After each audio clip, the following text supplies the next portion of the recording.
할렐루야. 우리 주위에 계신 분들과 이렇게 인사하겠습니다. 예수님으로 충분합니다.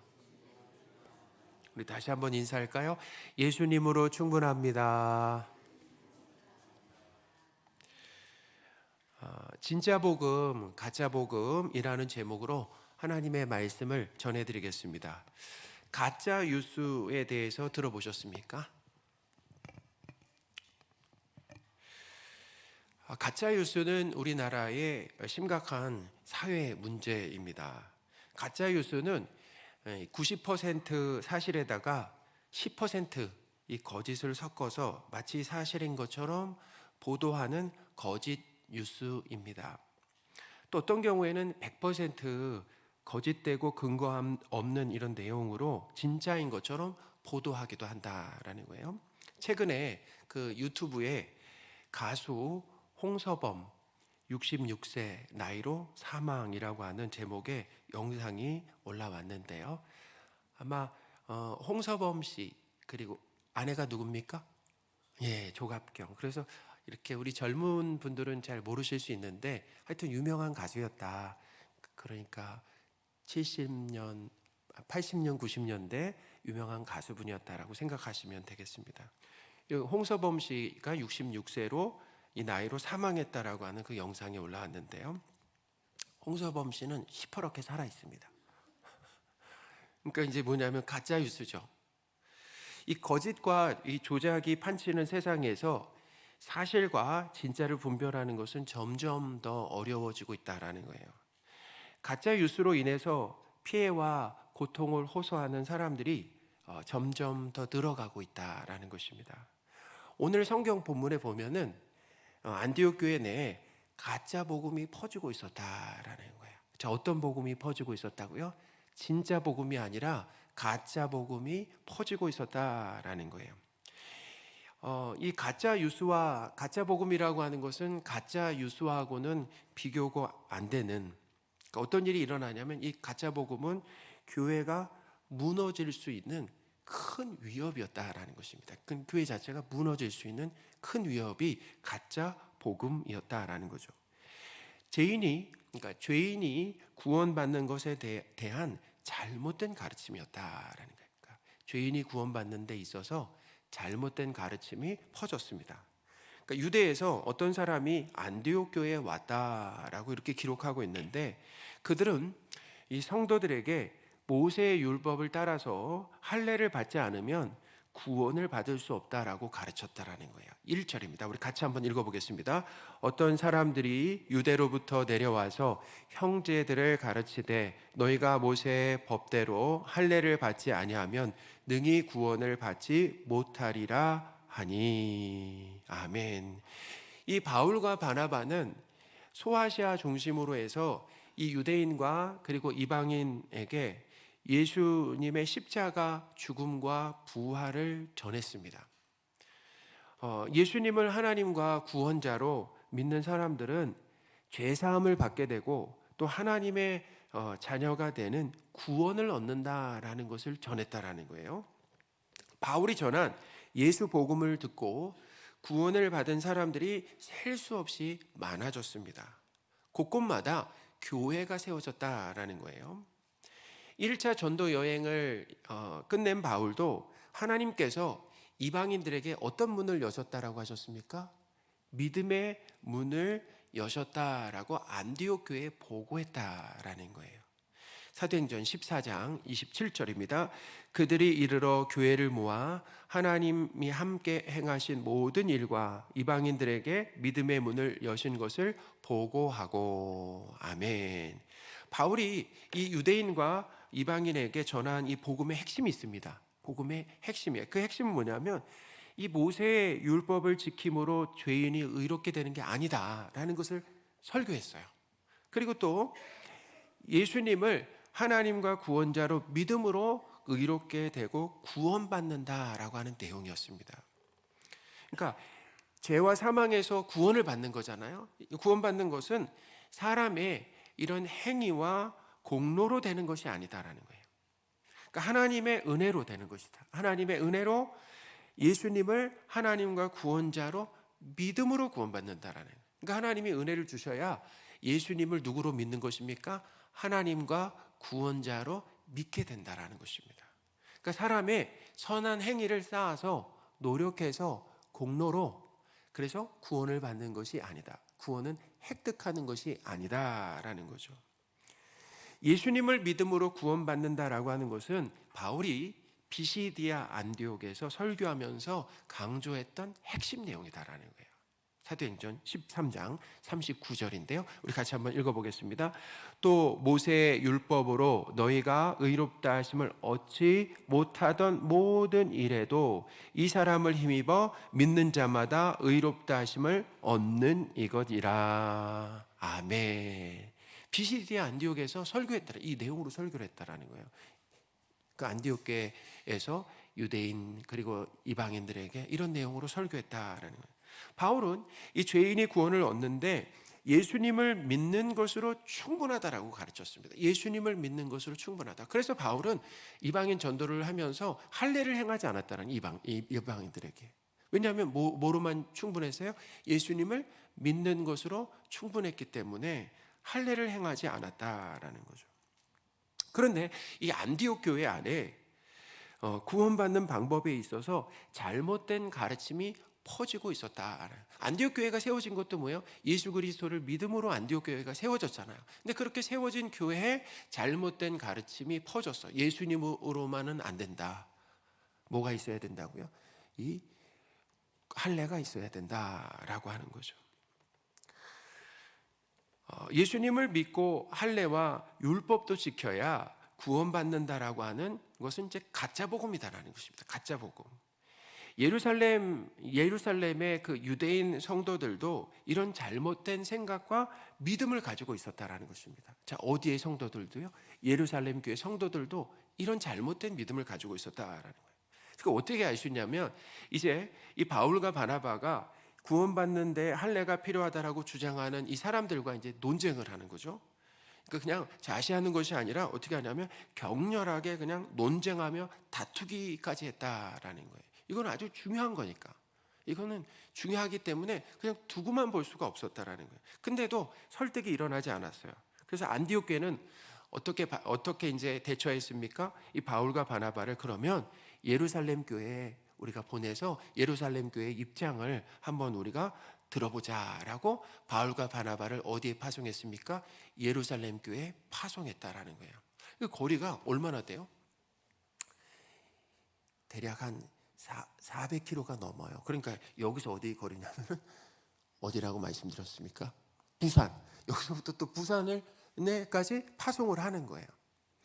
그래서 바울과 이 바나바는 예루살렘에 도착했는데 이 예루살렘에 갔을 때 거기에 이 바리새파 중에 예수님을 믿는 사람들도 그렇게 주장했다는 거예요. 뭐냐? 이방인에게 할례를 행하고 할례뿐만 아니라 한술 떠서 무슨 얘기도 합니까? 한술 떠가지고 모세 율법까지 지키는 것이 마땅하다라고 얘기를 했다라는 거예요. 그 5절입니다. 우리 같이 한번 읽어보겠습니다. 바리새파 중에 어떤 믿는 사람들이에요. 그러니까 교회 믿는 사람들이 일어나 말하되 이방인에게 할례를 행하고 모세 율법을 지키라 명하는 것이 마땅하다 하니라라고 이렇게 얘기를 하고 있습니다. 그 예루살렘에 그 안디옥에 왔던 사람들은 뭐만 얘기했습니까? 우선 할례만 얘기했잖아요. 근데 예루살렘에 갔더니 거긴 또 뭐까지 되게 할례뿐만 아니라 모세 율법까지 지켜야 된다라고 하는 얘기를 하는 거예요.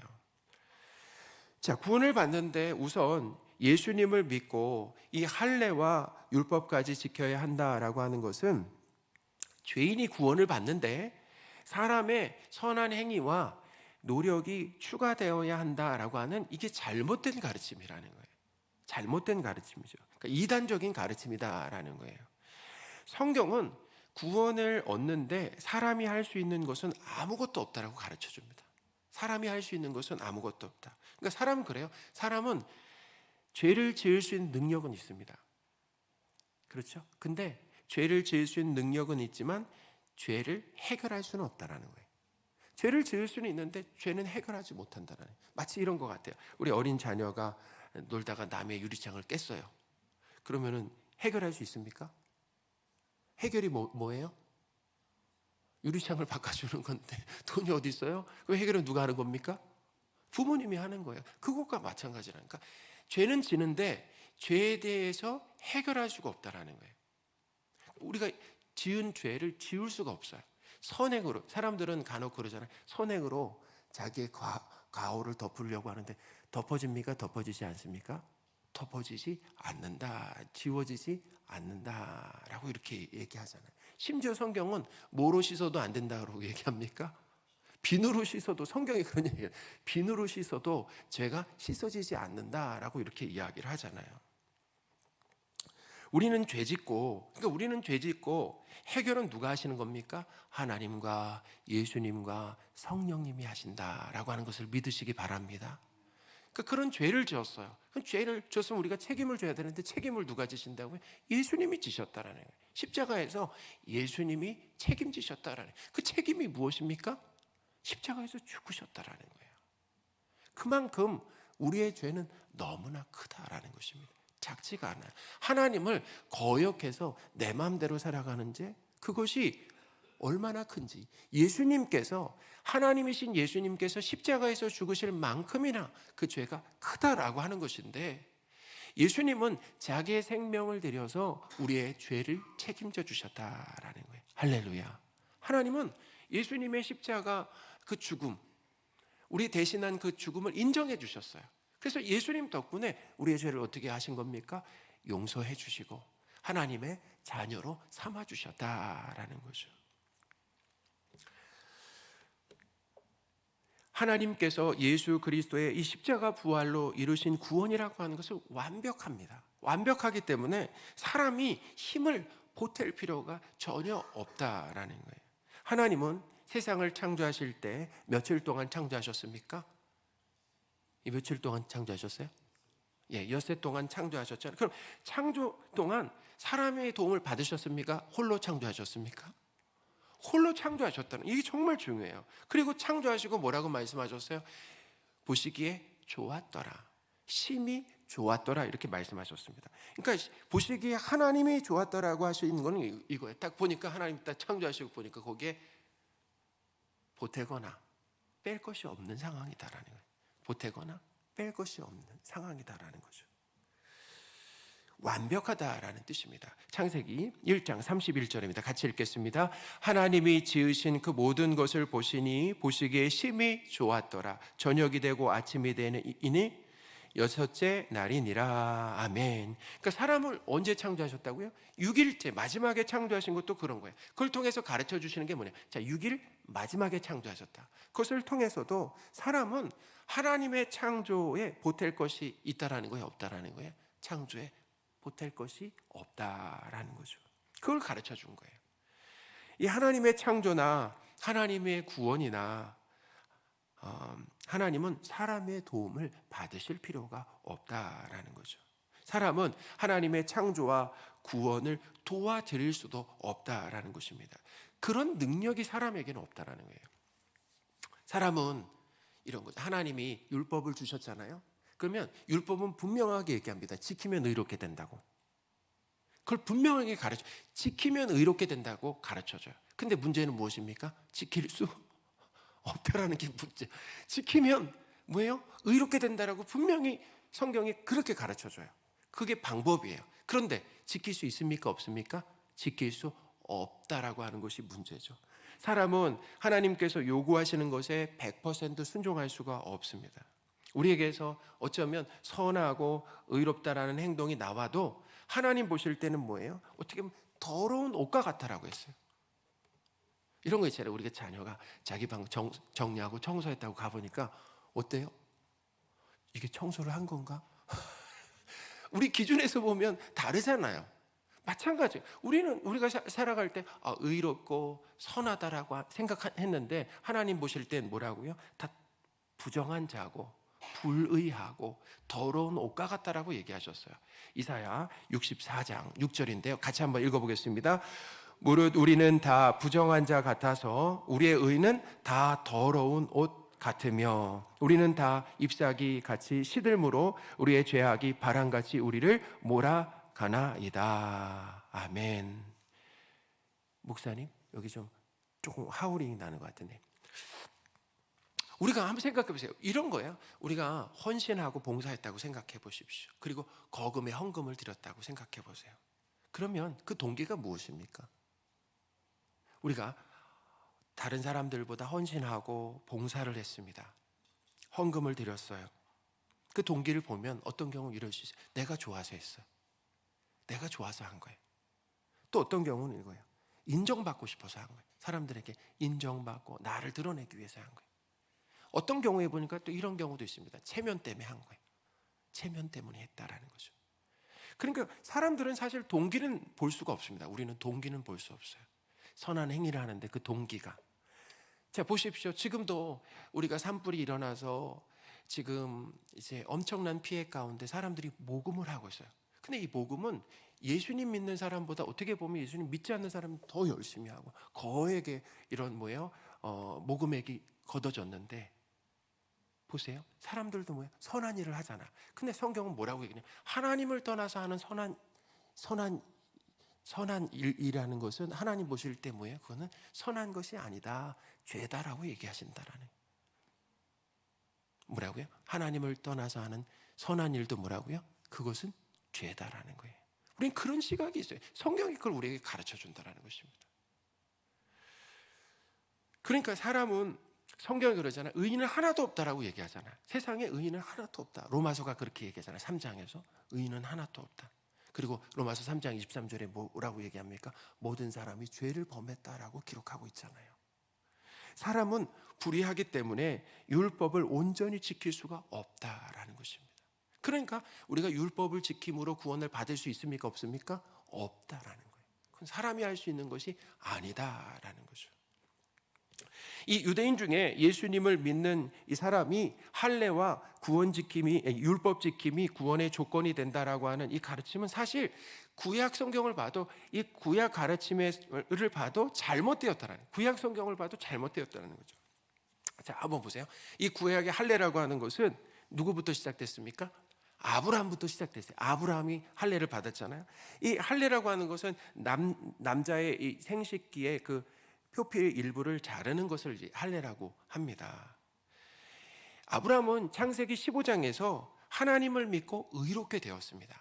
창세기 15장이에요. 15장 6절입니다. 아브라함이 여호와를 믿으니 여호와께서 이를 그의 의로 여기시고라고 이렇게 얘기하고 있어요. 그래서 믿음으로 인해서 의롭게 되고 구원을 받게 되었다라는 것입니다. 자, 이렇게 구원받은 아브라함에게 하나님은 뭘 명령하셨습니까? 구원받은 아브라함에게 할례를 명령하셨다는, 이게 중요해요. 순서가 중요합니다. 창세기 17장 9절에서 11절 말씀입니다. 하나님이 또 아브라함에게 이르시되 그런즉 너는 내 언약을 지키고 내 후손도 대대로 지키라. 너희 중에 남자는 다 할례를 받으라. 이것이 나와 너희와 너희 후손 사이에 지킬 내 언약이니라.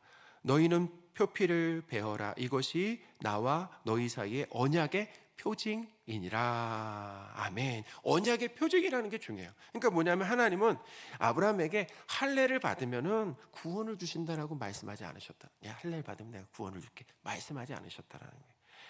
할례는 구원받고 하나님의 자녀가 되었다는 표징이라는 거예요. 그게 무엇입니까? 표시다라는 것입니다. 너는 하나님의 자녀야, 하나님의 백성이야, 하나님의 언약 백성이라는 표시로 뭘 했다라는 것입니까? 할례를 했다라는 거죠.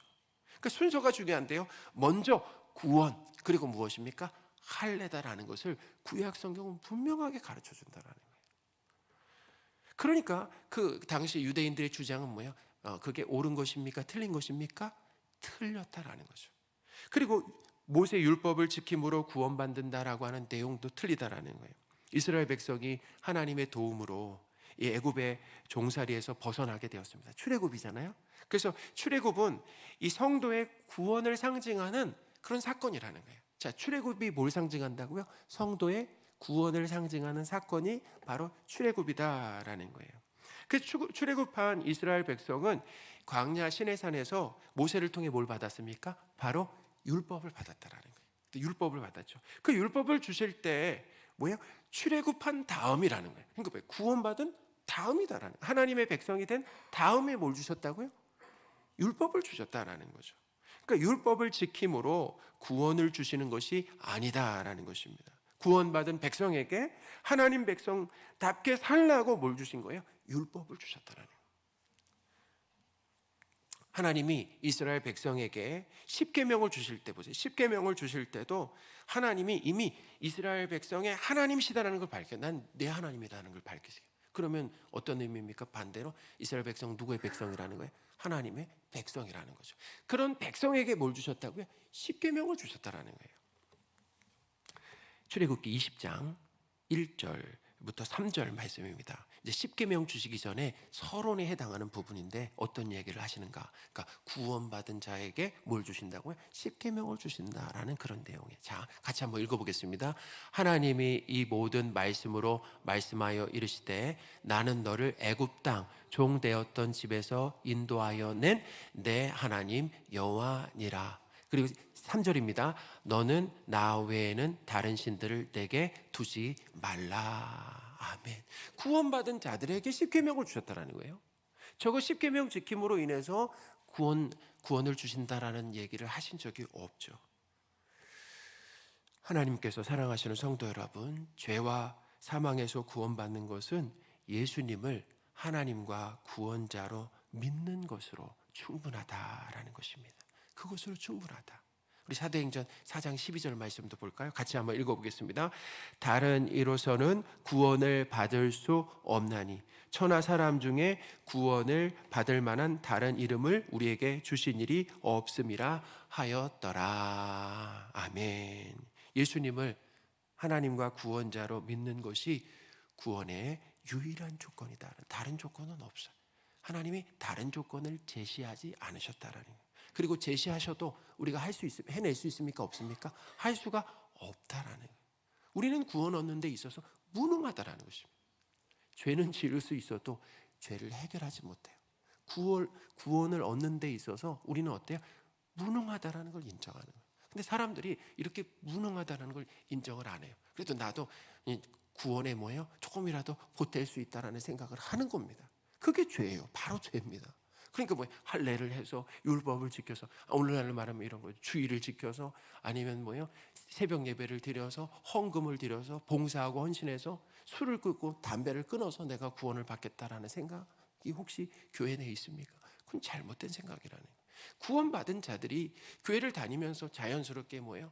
좋아하던 술도 끊게 되고 담배도 끊게 되고 그리고 주일도 지키게 되고 헌금도 하게 되는 구원받은 백성들에게 나타나는 모습이지, 그런 어떤 선한 행위로 인하여서 그것이 하나님께 쌓여서 하나님의 기준에 만족했을 때 우리에게 구원을 주시는 것이 아니다라는 거예요.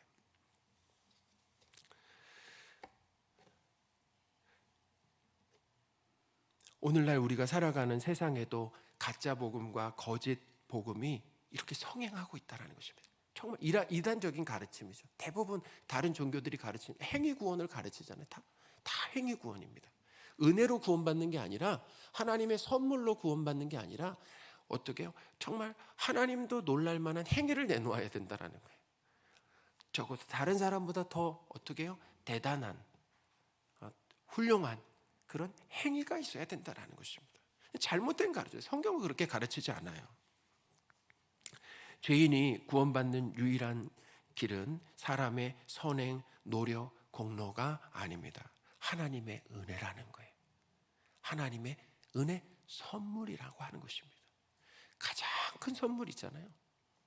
그러니까 왜 은혜로 선물로 주시는 겁니까? 그거 우리가 노력해서는 얻을 수 없기 때문에, 노력해서는 얻을 수 없는 가장 큰 선물이기 때문에. 생각해 보세요. 우리가 햇빛을 돈 내고 받습니까? 선물로 받습니까? 햇빛에 내요? 햇빛에 바람새 냅니까? 그것은 우리가 노력해서 얻어낼 수 있는 것이 아니에요. 그래서 그 귀한 것들을 하나님 우리에게 선물로 주고 계신다. 마찬가지예요. 구원이라고 하는 거 무엇입니까? 하나님의 옆자리, 하나님의 자녀가 되는 것. 우리가 노력한다라고 해서 돈을 벌어서 선행으로 인하여서 죄를 안 지어서 얻을 수 있는 것이 아니다. 그것은 불가능하다.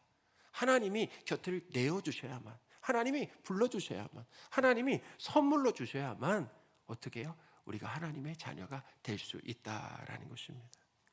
하나님의 은혜로 예수님을 하나님과 구원자로 믿음으로 구원을 얻는다는 에베소서 2장 8절과 9절입니다. 같이 한번 읽겠습니다. 너희는 그 은혜에 의하여 믿음으로 말미암아 구원을 받았으니 이것은 너희에게서 난 것이 아니요 하나님의 선물이라. 행위에서 난 것이 아니니 이는 누구든지 자랑하지 못하게 함이라. 아멘. 구원의 기초와 뿌리를 예수 그리스도로 삼으시기 바랍니다. 사람의 공로를 내세우는 거짓 복음은 멀리 해야 돼요. 거짓 복음은 멀리 해야 된다라는. 그리고 구원받은 우리는 이제 뭘 내놓아야 됩니까? 성령님과 함께 말씀에 순종하고, 그리고 선한 삶을 구원받은 이후에 성령님과 함께 내놓아야 된다라고 하는 것을 기억하시고, 바르게 신앙생활하는 하나님께서 기뻐하시는 그런 바른 신앙생활, 바른 믿음과 바른 행함이 있는 그런 신앙생활 하시는 저와 여러분들이 되셨으면 좋겠습니다. 아멘.